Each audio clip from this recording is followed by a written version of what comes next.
Assalamualaikum warahmatullahi wabarakatuh.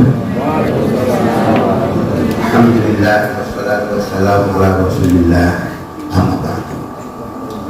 Yang saya muliakan, yang saya banggakan Bapak Kapolresta Serang Kota, Bapak Wakapolres dan Pak Kapolsek, Pak Kasat Askim, yang saya hormati, yang saya banggakan, hadir tengah-tengah kita yang mewakili DPRD Kota Serang, karena beliau juga sekaligus sebagai pengurus NU yang saya banggakan, Rois Surya PCNU Kota Serang yang saya muliakan, dan seluruh jajarannya, demikian juga Ketua Tanfidia seluruh jajarannya, para Banom, Ketua Banom, ada Ansor, ada IPPNU, ada IFU,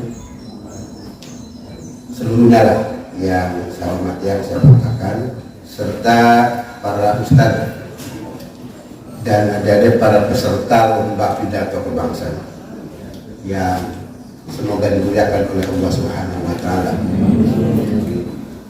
Pertama, saya ingin menyampaikan pesan khususnya kepada Nahdliyin. Kalau dulu manusia hidup masih sedikit, bahkan cuma 2 orang, Adam dan Hawa, dan lahir dan keduanya anak-anak.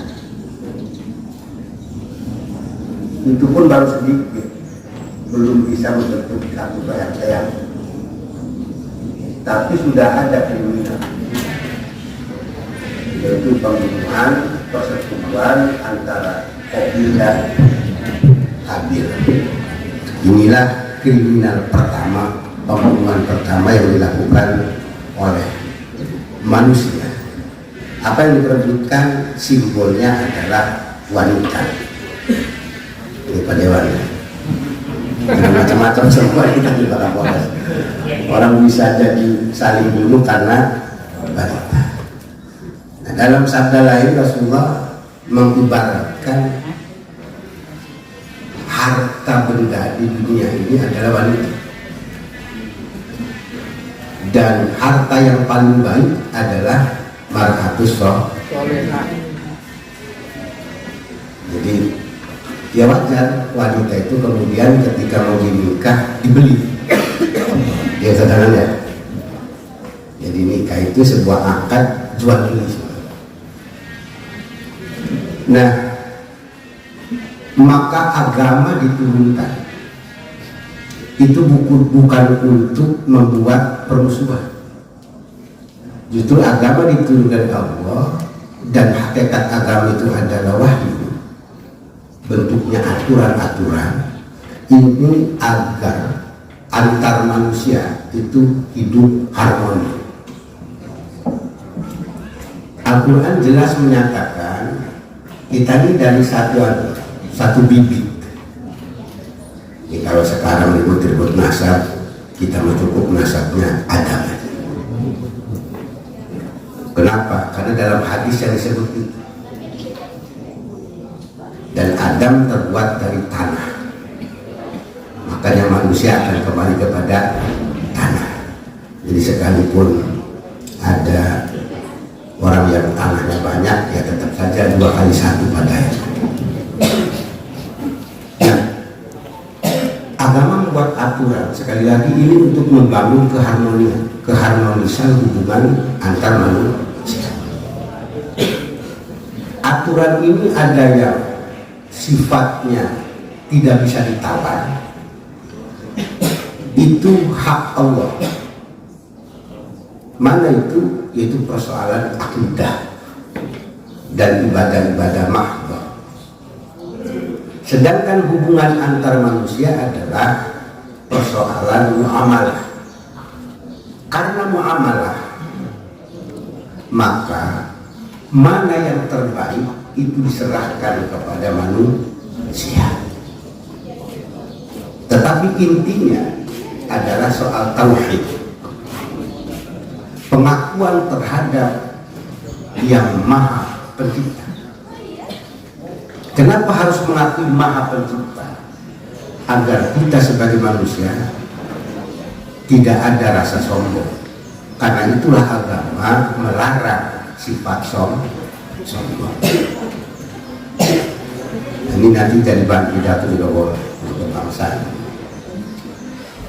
Karena itu dalam perjalanan Allah ini menguji. Kita tahu dalam Al-Quran dulu musuh bebuyutan nenek moyang kita, Abina Adam, adalah iblis namanya. Tapi sebelum iblis itu mereka malaikat. Malaikat tetap taat kepada Allah. Hanya kemudian ketika mereka diutus untuk menyerang, untuk kalau kondisi lagi ditugaskan bagaimana menciptakan suasana kartumas, karena ada makhluk namanya jin. Ini Al-Quran yang cerita. Jin itu kehidupannya kan gemar menumpahkan darah sesama. Surat Al-Baqarah sudah jelas. Maka diutuslah malaikat, diperangilah si jin itu. Sebetulnya dari dulu ada aturan-aturan itu, Kartipas itu ada. Maka jin kalah, larilah mereka ke gunung-gunung, ke laut-laut. Ya. Jadi jin itu gemarnya menumpahkan darah sesama. Jadi wong sing tukang bulat anak buah jin. Lalu si komandan yang ditugasi di lapangan, komandan lapangan nggak tahu namanya apa, berhasil. Tiba-tiba yang dipilih oleh Allah untuk memanage bumi ini, planet bumi ini ada. Yang diciptakan belakangan. Maka di situ timbul rasa iri, dengki dan hasut. Timbul kesombongan. Ketika malaikat diperintahkan oleh Allah, usjudu li Adam fasajadu. Wahai para malaikat, seluruh makhluk yang ada di situ, sujudlah kalian kepada Adam. Sujud kepada Adam ini bukan berarti bernilai penyembahan, melainkan sebuah ketaatan atas perintah Allah. Maka semuanya sujud kecuali iblis. Mengapa tidak mau sujud? Nah ini yang paling penting. Aba, membangkang. Sehingga kalau kita analogikan sekarang, kita coba cocokologi ya. Orang-orang yang membangkang aturan-aturan yang sudah disepakati di negeri ini, sebetulnya itu termasuk apa? Lalu naik pangkat jadi istikbar, yaitu merasa takabur, merasa besar diri. Itulah pertama kali wakana minal kafirin. Dari akibat pembangkangan terhadap kita Allah, wastakbar, kemudian merasa dirinya paling unggul, paling pinter, paling benar, paling tahu, maka Allah kemudian vonis ditetapkan sebagai kafir. Jadi ketika kita menyebut kafir itu bukan hanya konteks dalam berbeda, mungkin diri kita juga menjadi kafir lantaran diri kita ada sifat-sifat keangkuhan, kesombongan dan membangkang terhadap aturan-aturan negara. Ini perlu saya sampaikan di khutbah yang ada ini. Kenapa? Karena tugas kepolisian tadi maha berat sesungguhnya. Polisi itu ada tuh sinetron apa film, benci tapi rindu. Ada apa ya? Judul film tuh. Ada benci tapi rindu. Atau rindu tapi benci. Bukan. Gini, polisi kadang dibenci. Polisi itu benernya aja salah. Apalagi salah. Makanya ada anekdotan gabung polisi tidur. Ngapain kan di sini tidur? Terus orang jadi pecah gitu kan. Tapi dirindukan. Contohnya apa? Ketika jalan macet, yang dicari polisi. Mana nih polisi, mana nih polisi? Nah, inilah pentingnya kita menyampaikan pesan kepada seluruh anak bangsa agar kita bisa memilah-milih mana itu oknum, mana itu institusi yang harus kita hargai. Kalau pribadi-pribadi Pak, yang namanya oknum itu banyak, bukan hanya di polisi, bukan hanya di tentara, bahkan di dunia, mohon maaf, yang disebut ustadz, yang disebut kiai, ya mungkin banyak oknum. Faktanya banyak kasus pelecehan seksual segala macam kan gitu. Ya kita harus jujur. Kenapa harus jujur? Agar kita tidak selalu menuding kesalahan orang lain, kesalahan diri sendiri, tapi itu semua makanya saya sering dibully. Ini kiai polisi, saya bilang polisi ya kayak kiai. Ngebela polisi ya wajib, ngebela tentara ya wajib karena itu adalah institusi negara. 1 menit saja atau entahlah setengah menit tidak ada polisi lalu lintas yang mengatur jalan, ya kayak gimana? Nah, baru sekalian adik-adik menyambung pada konteks perilaku kriminal Qabil dan Abil, maka antum a'lamu bi umuri dunya, itu hadis. Kalianlah yang tahu soal bagaimana menata kehidupan dunia. Maka muncul aturan undang-undang, ya kan, aturan-aturan kepolisian dan lain-lain yang oleh sekelompok orang dipandang Pancasila, undang-undang itu hukum togut, hukum iblis. Karena yang paling benar itu katanya hanya berhukum kepada Al-Quran dan Hadis. Ingin saya sampaikan karena ini pelajaran juga, kalau nanti yang menjadi aparatnya nggak paham bahaya. Seolah-olah agama itu harus perang dulu, berbeda dengan yang lain bunuh. Tidak begitu kan. Sekali lagi agama diturunkan untuk menciptakan perdamaian. Soal berbeda agama dan lain, ras segala macam, siapa orang yang paling jadi Cina? Kita aja, saya lahir di Banten, jadi orang Banten ya kayak gini. Kalau lahirnya di Cina, ya jadi Cina.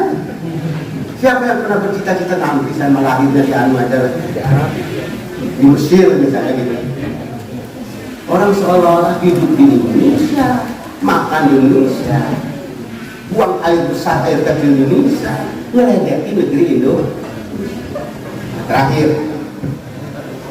karena itulah NU, karena NU itu adalah salah satu yang punya saham kemerdekaan Republik Indonesia ini, maka NU bukan ada menyatakan hubbul waton minar. Apa pentingnya kepolisian dalam konteks ini? Karena Nabi Ibrahim berdoa sebelum ke hal yang lahir, meminta kepada Allah, Rabbi al-hadza baladan aman dulu Pak, baru ekonomi bisa berjalan. Ngomong peningkatan ekonomi negerinya carut marut, saban hari berantem orangnya kayak jin gitu, demo setiap hari, isunya entah apa itu, yang penting gaduh. Bagaimana kehidupan ekonomi bisa berjalan dengan baik? Nah, salah satu tugas yang berat dari kepolisian karena menjadi garda terdepan dalam menciptakan suasana dan kondisi yang aman, nyaman, dan pada akhirnya orang menjadi hidup senang. Karena polisi untuk masyarakat ini sudah pasrah. Masyarakat wajib bersama-sama untuk mendukung program kepolisian Republik Indonesia dalam menciptakan suasana dan kondisi yang kondusif. Tidak ada masalah sebesar apapun kalau kita mau untuk kita selesaikan secara baik-baik, pasti akan ada jalan. Tetapi kalau niat kita untuk memperkeruh, jangankan permasalahan besar, kecil pun dibesar-besar. Akhirnya saya meminta kepada NU Kota Serang dukung penuh program kepolisian Indonesia, khususnya di Kota Serang. Kita ciptakan Serang yang aman, damai, dan kemudian hidupnya menjadi senang. Sisa hidup di Kota Serang menjadi riang, yang usaha tidak takut copet, berjalan malam-malam juga tidak takut ada yang membegal, motor itu tidak aman, punya kambing satu jadi dua, bukan dua jadi hilang semua. Nah, sekali lagi saya mohon kepada Kota Serang, karena ini sudah terjadi lama. Kita dulu menyelenggarakan lomba lawak setetem dan dalam takbiran itu semata-mata untuk mengurangi arus lalu lintas yang berpotensi menimbulkan kecelakaan atas nama takbir. Padahal maksudnya takbir itu yang baik mas. Semoga serius ini dengan dikuatkan kondisi untuk masyarakat ini menjadi semakin keras. Pada akhirnya terakhir saya mengucapkan selamat Hari Bayangkara ke-79 1 Juli tahun 2025. Semoga Kepolisian Republik Indonesia khususnya di Kota Serang semakin presisi dan semakin dicintai dan dibutuhkan oleh masyarakat. Dan semoga seluruh jajaran kepolisian di Kota Serang memberikan kekuatan lahir batin, kesabaran pada Allah Subhanahu wa taala dan kelancaran di dalam melaksanakan tugas keseharian. Saya akhiri, wallahu a'lam bishawab. Assalamualaikum warahmatullahi wabarakatuh.